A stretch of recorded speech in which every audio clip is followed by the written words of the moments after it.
Hello guys, le Barça a porté son avance en tête du classement de la Liga à 9 points grâce à sa victoire 3-1 sur l'Espagnol ce dimanche soir. Dani Olmo a marqué 2 buts lors d'une première mi-temps électrique, qui a également vu Rafinha marquer, ce qui a permis au Barça de prendre les 3 points en l'espace de 30 minutes. Cependant, l'Espagnol a sans aucun doute pris le dessus en seconde période. Les visiteurs ont mérité de réduire l'écart et ont vu plusieurs buts refusés pour hors-jeu, ce qui a permis au FC Barcelone de prendre l'avantage. Comment le match s'est-il déroulé? Je vous explique maintenant. Allons-y.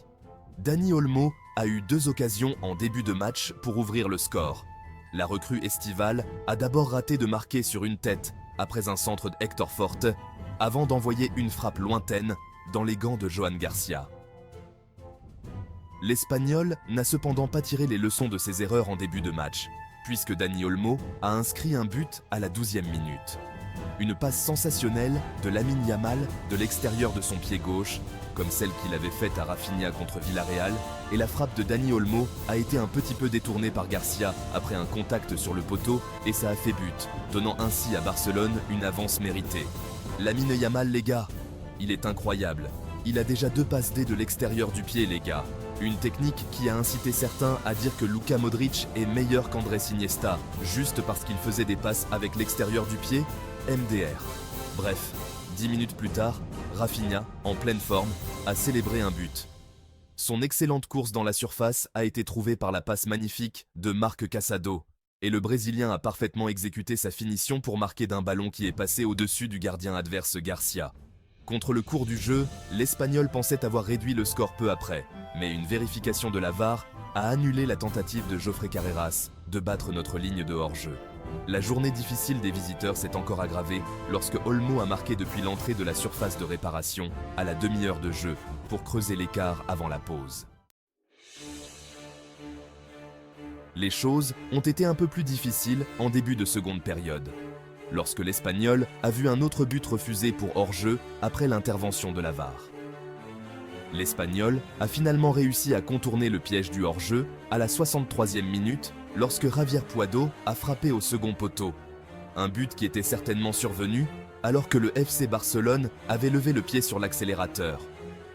Yamal a tenté sa chance de loin pour nous permettre de reprendre le contrôle du match, mais sa frappe enroulée n'a jamais semblé poser de réels problèmes à Garcia. L'équipe de Hansi Flick a eu du mal à se remettre dans le bain, ce qui a même provoqué de nombreux sifflets de frustration chez les supporters. L'Espagnol a vu un autre but refusé, même si celui-ci n'a pas suscité de controverse, car le ballon était clairement sorti du terrain pendant la préparation.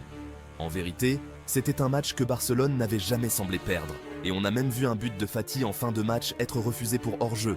Mais Flick aura sans aucun doute à cœur de rappeler à ses joueurs les dangers de laisser tomber leur niveau, même lorsque tout semble aller bien. Il l'a d'ailleurs déjà dit en conf d'après-match. Parlons maintenant des notes des joueurs. Et commençons par Inaki Peña, 6 sur 10. Il a été un spectateur avant de devoir faire un arrêt intelligent à l'heure de jeu. Hector Forte, 7 sur 10. Il n'a pas eu beaucoup de travail en défense et a donc concentré ses efforts sur la coordination avec Yamal en attaque. Il a semblé perdre sa concentration défensive après la pause. Pau Cubarsí, 7 sur 10.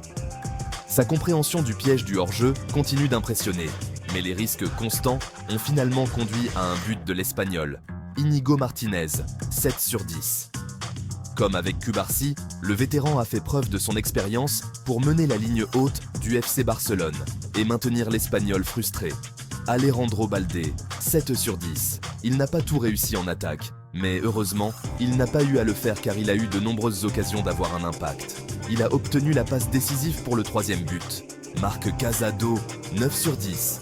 Il a vraiment tiré les ficelles ici, y compris une passe époustouflante pour le but de Rafinha. Quelle performance dominante de sa part. Pedri, 7 sur 10.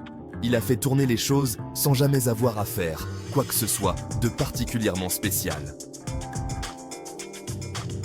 Juste une autre performance tranquille et parfaite. Lamine Yamal, 8 sur 10. Quelle passe décisive sensationnelle pour l'ouverture du score de Olmo. Il a tourmenté la défense de l'Espagnol, à la fois par ses dribbles et ses passes. Dani Olmo, 9 sur 10. Le point focal de chaque attaque du Barça, c'est bien lui. Le ballon semblait graviter vers lui, et cela a conduit à 2 buts en première période. Rafinha, 7 sur 10. Il n'était pas à son meilleur niveau, mais était une fois de plus trop bon pour ses adversaires. Une finition délicieuse pour doubler l'avance du Barça en début de match.